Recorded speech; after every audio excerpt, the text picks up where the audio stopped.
commentator is Fulton Lewis, Jr.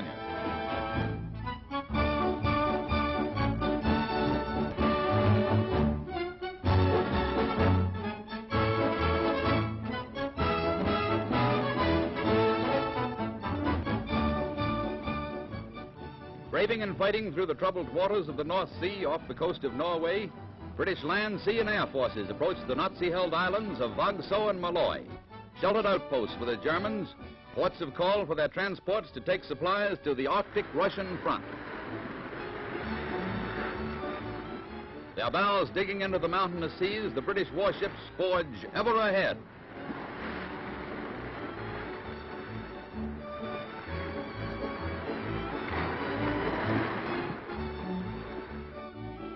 Below decks, Britain's trained commandos make ready for daring action. They know that a dangerous job lies ahead. Officers map last-minute details for the devastating assault, while others keep watch as dusk approaches. As the curtain of night falls over the grim scene, prearranged signals are flashed with complete understanding for unified action. Little do the German conquerors realize that Britain's commandos are coming to wipe them out. As they approach the Nazi-dominated coast, these daredevils eagerly await the signal that will set them in furious motion. Every movement is timed to a split second. The final signal is given. The men move to their posts, and through the black night, powerful batteries trained on enemy shore defenses shatter the stillness of the Arctic.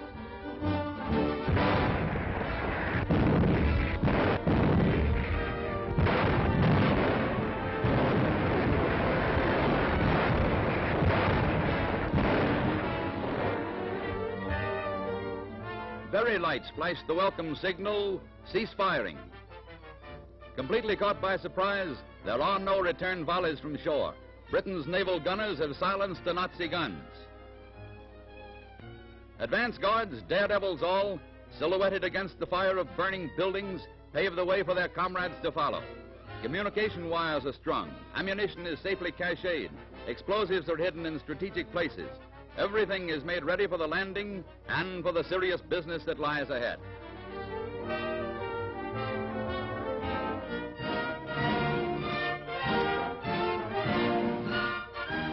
The RAF lays down a smoke screen to shield the approaching assault boats from enemy machine gun fire. The Commandos land with grim determination to wipe out every vestige of German and Quisling occupancy in the islands of Vaagso and Maaloy. Cameramen follow, risking their lives to record this amazing film document for all posterity. As the surprised Nazis retreat, bullets whistle through the air and flames turn buildings into white-hot furnaces, destroying everything and everyone within their walls.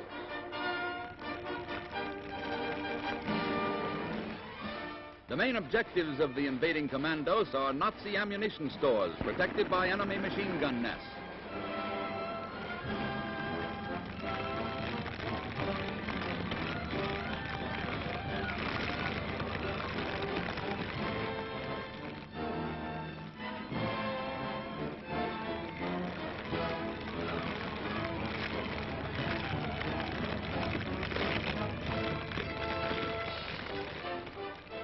Now the sappers lay down more wires with dynamite on the business end.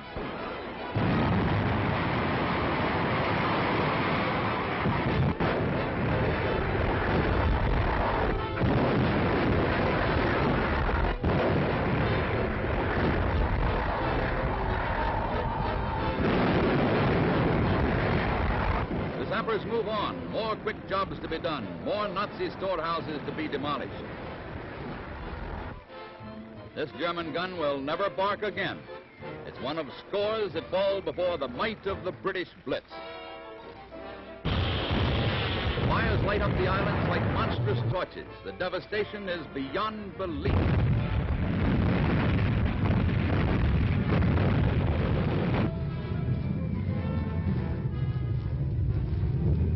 There go the oil tanks, valuable to the Nazis for refueling shipping that now will never set sail again.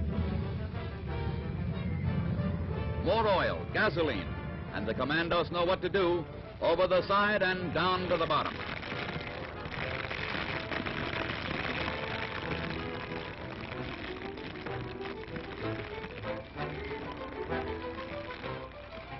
In the center of town, the Nazis made a last stand to protect their headquarters, but all in vain. The Commandos overwhelmed them. Assault boats are abandoned as reinforcements come ashore. More Commandos to carry on the winning fight already at its height.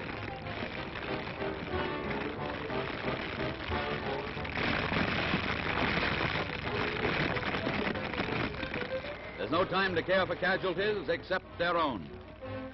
On both islands, complete destruction of military objectives is the achievement of the day. The Commandos quickly master every objective. News is flashed to the warships. They move slowly, daringly through narrow waters to take up new battle positions. 16,000 tons of shipping, slated for the Russian front, is blasted from the bay. German airplanes take to the air. Guns from the British ships in the harbor bring one down. Nazi headquarters is the target for these blasting mortars. And still they come, and still they fight. The Nazi commander falls. Quislings carry his torn body to the boats. 2 raids and 2 Nazi garrisons are captured in less than 10 hours. Take no pictures, reads the sign, but the victorious invaders take and give everything. In this raid, the British have 2 great objectives: to hearten the Norwegian people and to destroy Nazi shipping. The whole attack is an example of masterfully coordinated action between the Commandos, the British Navy, and the RAF. The raid parties started to land at 8:30 in the morning, and by 3 o'clock the same day, they were on their way back home. Their mission accomplished, their victory won. Their timetable was rigorously kept. Back to the waterfront they marched, back to the staunch assault boats that brought them to land, back with their wounded comrades.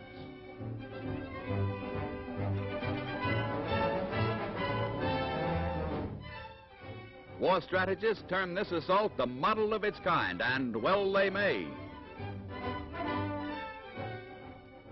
German prisoners are herded aboard British warships, glad to be rid of fear and uncertainty, while their homes and barracks are still ablaze from the Commandos' fury.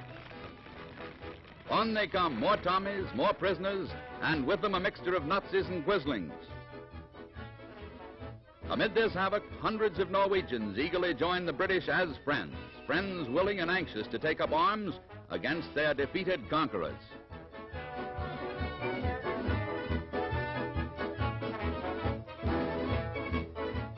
More prisoners, and gone are the promises of their Führer. Gone are their hopes for victory. Completely surprised and trapped, they surrender their all. Offshore, warships load their strange human cargo, while Norwegian pilots stand by the British navigators on the bridge, ready and eager to help negotiate the perilous channel. As the ships are filled, anchors are weighed, and last preparations are made to sail away to home waters. More Commandos reach the port, and with them more prisoners. The soldiers headed for Blighty, the Nazis for concentration camps. Trip after trip is made to bring all aboard: Commandos, loyal Norwegians, Nazis, and their quisling followers. As all look back to shore, the telltale fires blaze a victory message that never can be told or written. Victory with a capital V, and one that will be recorded indelibly in all history. The intrepid bagpiper who led the Commandos in battle now leads them in a dance of joy. It's a well-earned diversion they seek. A deck of cards and a friendly game, or restful sleep, or a trip to the barber. Hail to the Commandos, brave, happy, victorious men. With them, it's thumbs up and well-earned.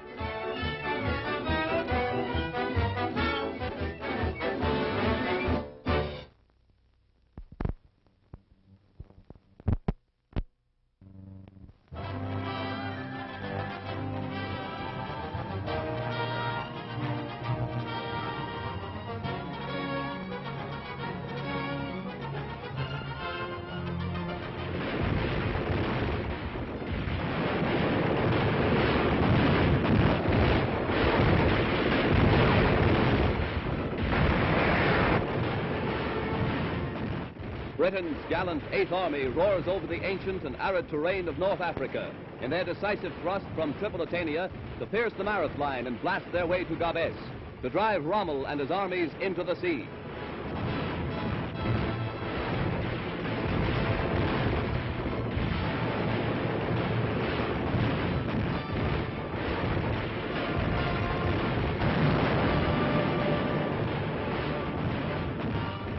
Under a troubled African sky, General Bernard Montgomery continues to be master of all that he surveys.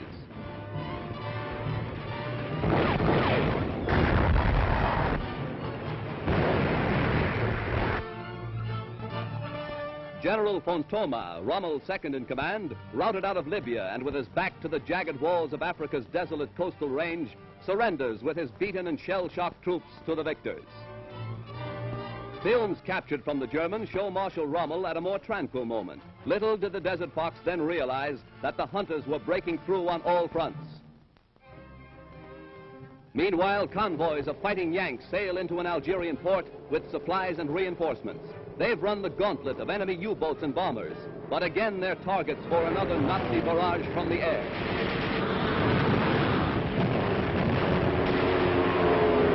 The enemy scores with direct hits. Supply ships burst into flames. Stores and ammunition burn fiercely as landings are successfully made amid the hail of shot and shell. Then from the west, United States, British, and French forces continue their thrust in a great pincer's drive to further harass the trapped Axis armies. American paratroopers leave an Algerian airfield for a mission on the Tunisian front. Over German bases in North Africa, Yankee paratroopers in actual attack as Signal Corps cameramen record the daring exploit of airborne infantry, sent ahead to establish strategic positions where Allied mechanized units will meet in a rendezvous to plan further advances.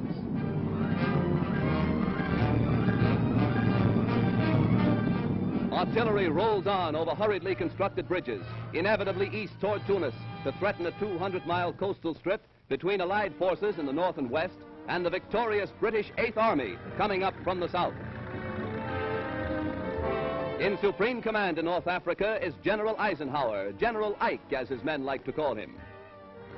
Word is passed, the battle is on. American tanks forge ahead over the barren plains, over rough and tortuous terrain. Now the Allied forces jab at the Axis flanks to slash through to the coast. The United States Army meets the Germans in full-scale combat in a weird arena west of Kasserine Pass. Here they fight it out gun to gun and tank to tank. Here the Allies hand out a foretaste of greater battles to come.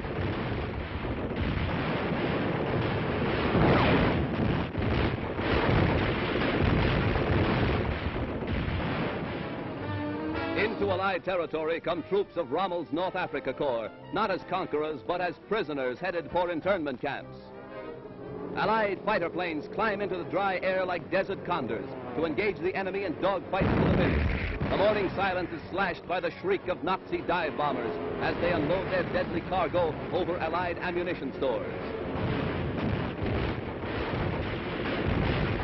1,000 fires flare as American, British, and French soldiers salvage whatever they can, evacuate the base, and move to safe positions. The tempo of battle increases over a vast wilderness of hills and deep ravines.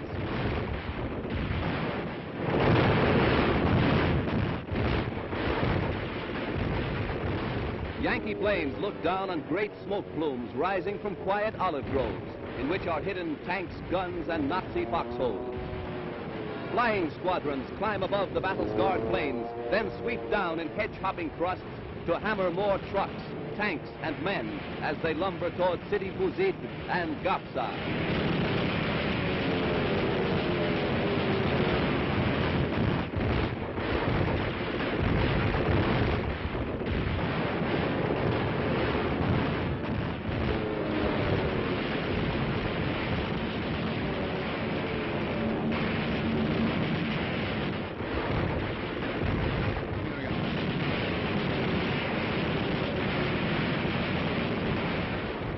Now they head for the sea, for Nazi transports and battleships, firing straight and sure into the vitals of the prowling enemy.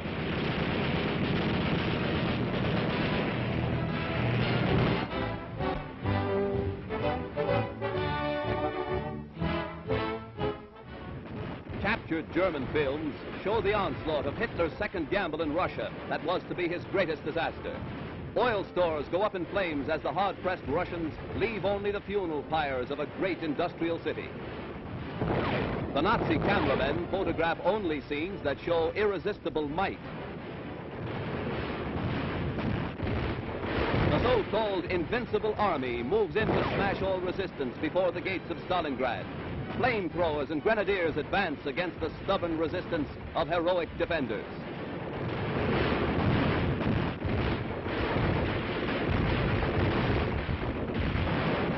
And these films are to picture a great German victory, but Russia is yet to be heard from.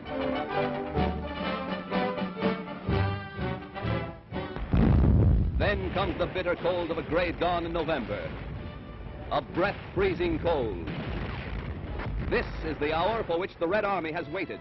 Over the frozen earth, an avenging host sweeps forward to close an iron ring around the stunned German hordes. Hitler hadn't promised them this.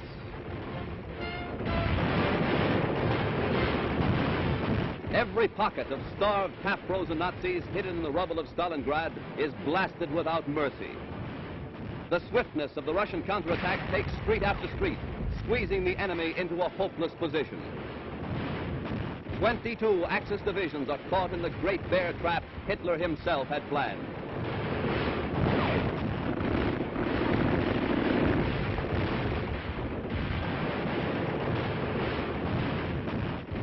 And then the beginning of the end. The ruins of Stalingrad disgorge a beaten army. Under the white flag, they emerge from the ruins of the city. Too callous to salute a fallen comrade, Nazi Lieutenant General von Daniel and his staff, commanding the veteran 376th Division. A beaten host that hobbles along, many of them on frost-bitten feet. Lieutenant General Sand, who blitzed Belgium and France, but now his blitz has backfired. He is but one of 24 generals taken. Here's Lieutenant General Schlemmer, who helped conquer Holland, with his entire staff commanding the 14th Tank Corps. And Lieutenant General Moritz von Drebe, who invaded Greece. Von Daniel and his aides arrive at Soviet headquarters to be questioned, and they seem in no great hurry to face this ordeal. The Nazi salute is conspicuously absent as they play parts in a drama written by Hitler and revised by the Red Army. The biggest catch of all, Field Marshal Friedrich von Paulus and General Schmidt, his chief of staff. The Field Marshal has plenty to answer for. Von Paulus, during the siege of Stalingrad, gave orders that no prisoners were to be taken. He is questioned by his Russian captor. Berlin claims von Paulus was captured only because gravely wounded. Gravely worried might be more accurate. And here are the tattered remnants of a once proud legion that goose-stepped for Adolf Hitler, plodding toward a Russian prison camp. From all quarters of the battered city, Axis prisoners stream in to join the parade of defeat and disaster. At last, the German invaders do march through the city of ruin and desolation, but its defenders can hold their heads high. The free world salutes heroic Stalingrad.